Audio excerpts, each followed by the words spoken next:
Hey mga kawal, bali andito tayo ngayon sa isang pamilya na may kakaibang kwento.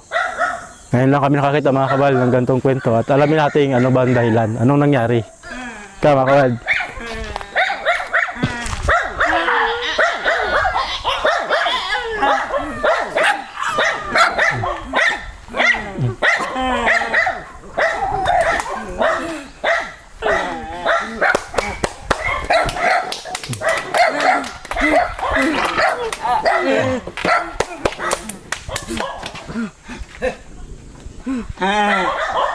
Ayan.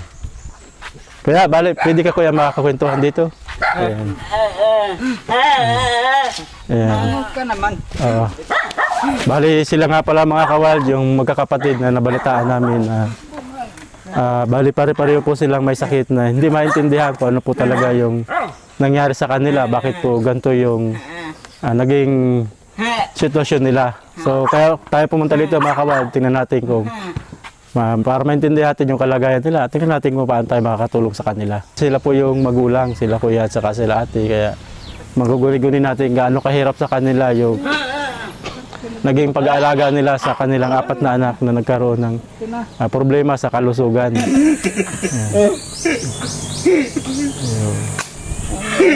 Ate, pwede ko pong matanong kung alin po dyan yung panganay? Siya yung panganay. Ilan taon na po siya? Ilan taon na po yung pinakang panganay? 28. 28 na yan. Ano pong pangalan niya? Lagay ko dito ate ha. Para marinig po. Edmar. Si Edmar. Sunod po. Sino pong sunod? Ito. Darwin. Tapos, ito po yung... Marvin. Siya po, hindi po siya nakakaupo.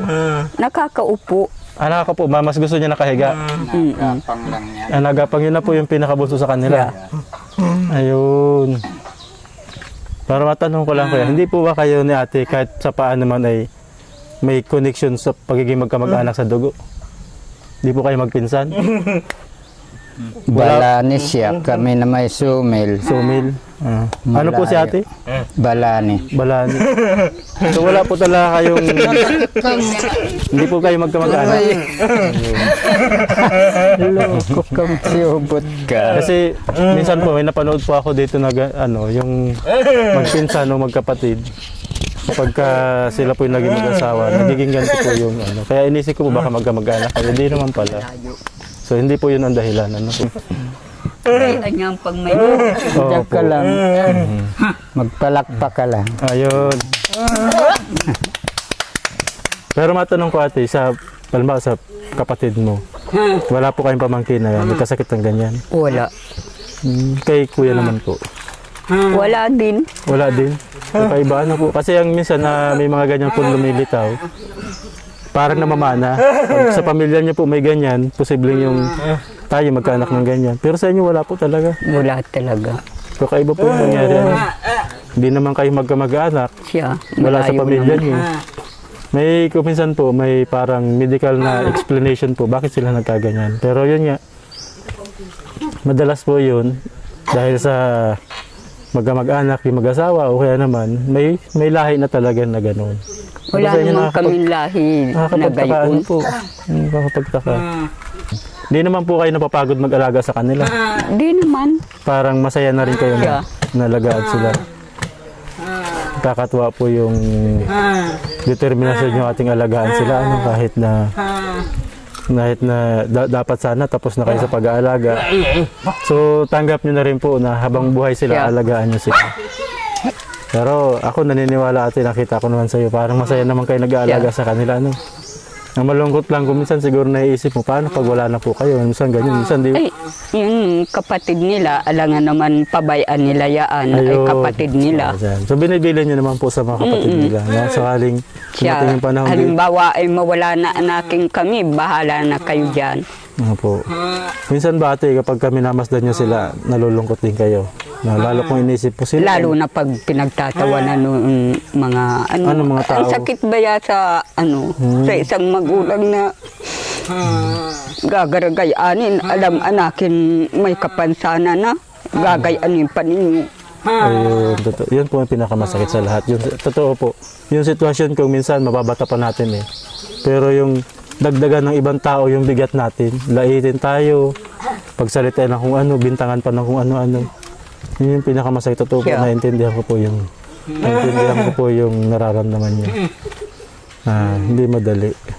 Ano pong sinasabi niyo sa mga ganun? Ay, wala. Ayaw ko na may kababag. Sinisiapo na lang namin. Ayun. Kumbaga, ayaw niyo na may kaaway na. Hinahayaan niyo na lang po. Hinahayaan na lang namin. Ako po, dahil po, Sabing pasensya.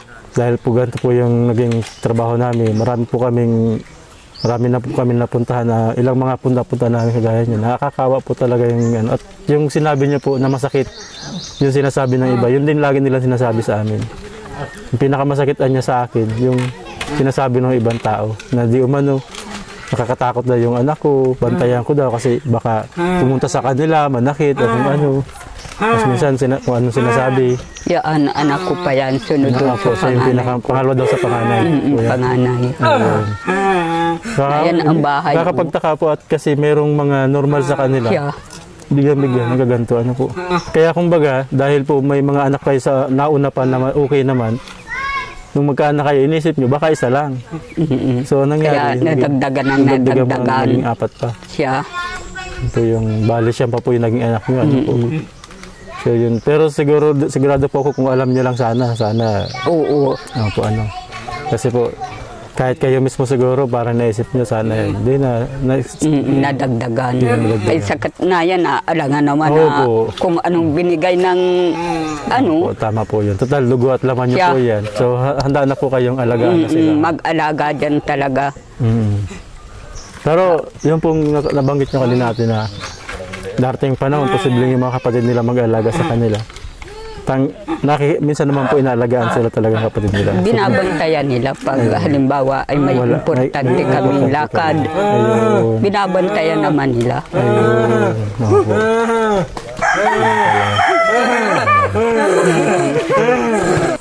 Sa ngayon ate, ano pong pinakang pangangailangan po nila yung hindi niyo po nabibigay sa kanila ngayon?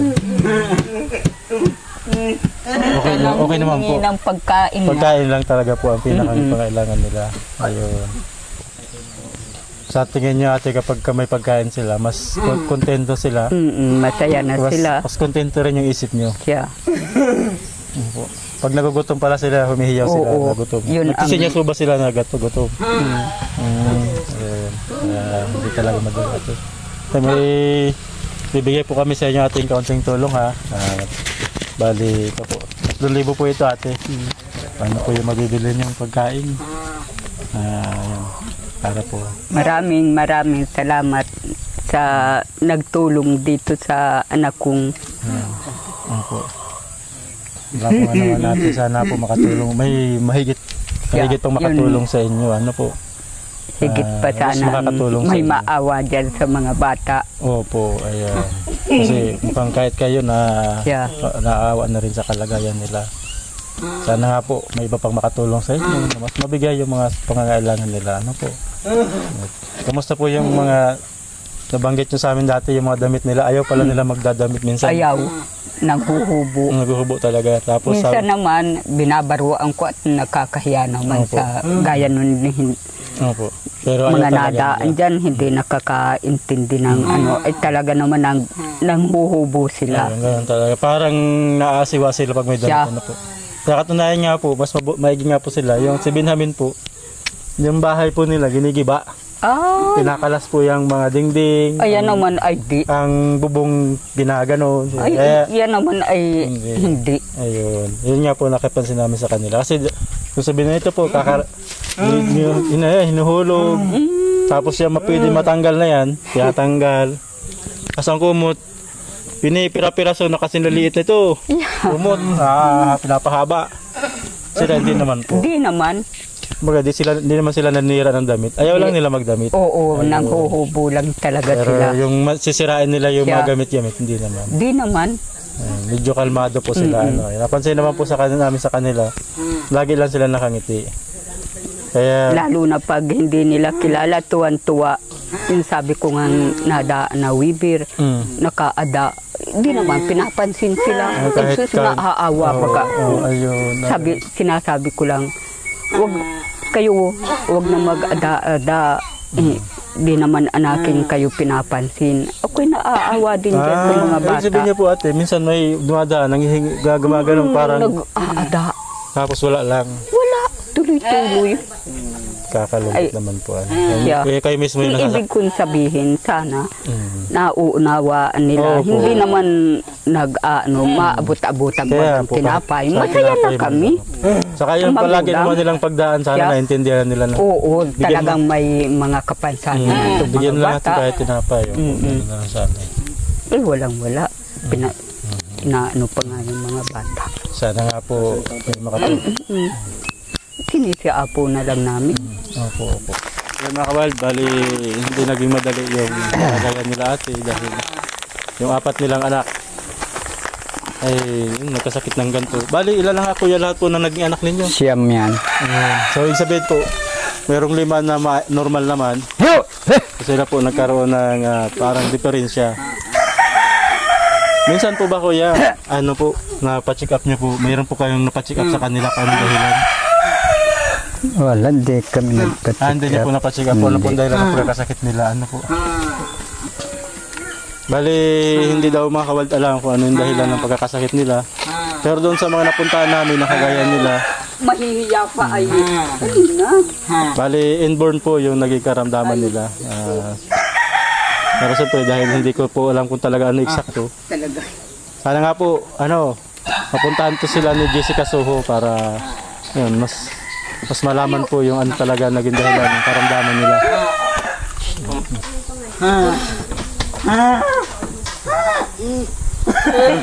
Gusto mo ipaglaro. Ganyan po sila, laging Gaya. nakangiti, Oo. matawa. Pag ibang mukha at talagang gayaan. Ganyan sila, parang ano sila, ano po.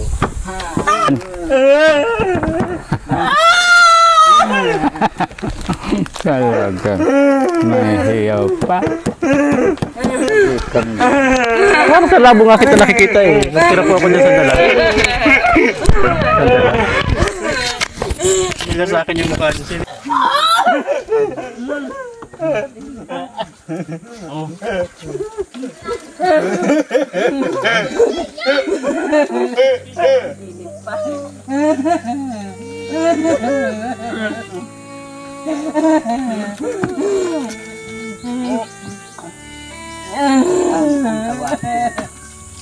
So yung isa pala ate, kaya niya kumain ng isa.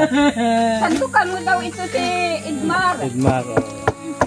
Tahimik si Edmar, tahimik siya. Ay, mo na yan. Lamang pa yata yan.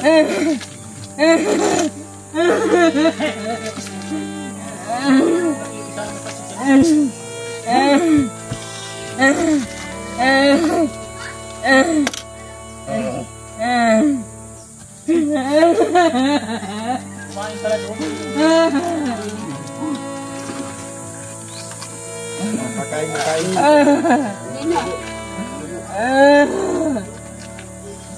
Bali, ito nga pala mga kawal, yung bahay nila ate. Ito po sila. Talaga Yung bahay. siyubot. Dito po natutulog sila. Dito po, sino po natutulog dito? Yung binata ko. Yung isa doon. Tatlo. Ayun. Ayun. May balit mong kwarto. Kanina po yun. Wala natutulog. Gamit namin. Ayun. Opo. Yung simpleng bahay nila mga kabal. Dito na sila natutulog yung mga bata. Dito yung iba. Ayan, ito yung kanilang lutuan nila ate. Mabuti po hindi sila naglalaro ng apoy. Hindi naman. Kasi pag naglaro po sila ng apoy, delikado ano po. Kasi ito lang mga kabal yung apoy oh. Ayan. Wala po, alam po nila na hindi pwede maglaro ng apoy. Nasasabihan na. Nasasabihan. Ayun, sige. Bye-bye!